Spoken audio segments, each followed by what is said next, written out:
So, having drawn a 4th Division side for the first round, I mean, what sort of a team did you find Burnley? They're very well organised down here. They knew what they were going to do, and they did it very well. And they didn't find it too difficult playing on this surface?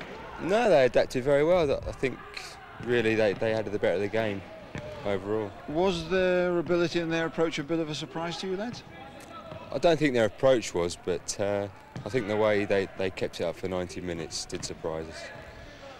And you almost made, well, perhaps you did make a bit of club history on that occasion. Tell us, for instance, about how you scored the goal. I think it went up to Ricky Hill, and he laid it back to me, and I think I was a fair way up. I just hit it, took a little bit of deflection, and went in. Nice to see him go in, but how important was the deflection?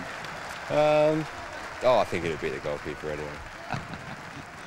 Things looking good at that point, but then you were involved in another incident that changed it a bit. Tell us about that. Yeah, I think 2 minutes later they had a free kick. I hoisted it in the box and it dropped down to one of their players, and I brought him down for the penalty. So it's a bit of, I was on high 1 minute and then as low as I could be the next. Genuine penalty?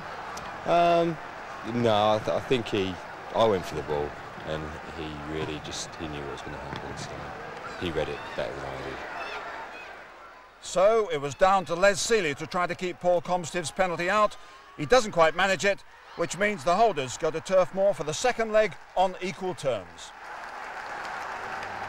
Rick, first of all, how difficult was that second leg at Burnley? Yeah, it's one of those games, Jerry, that it's always difficult. A lower league side against the first division side, it's their cup final, so to speak. I think there was about 12,000, which was a poor gate for them. It was a miserable night. But having said that, they played quite well first half. We just sort of went there to accept a little bit of pressure. We knew it was going to be like that. We knew it was going to be hectic for the first half. And second half, we started to play, and I was fortunate enough to get a goal from a corner. I think it was just a tap in with the outside of my right foot. After that, we really were on top for the rest of the game, and we came away deserved winners. But did you ever feel at any stage in the early stages of the match that things might go against you? Yes, Tim Breaker, or was it Rob Johnson, got injured earlier on in the game, and we were playing with 10 men for about 5-10 minutes, and they really sort of stretched us, and we were at our limits, and Les took a couple of balls, diagonal crosses. Having said that, they didn't really create many one-against-one chances with Les, so we defended quite competently, and as it happens, we came out on top.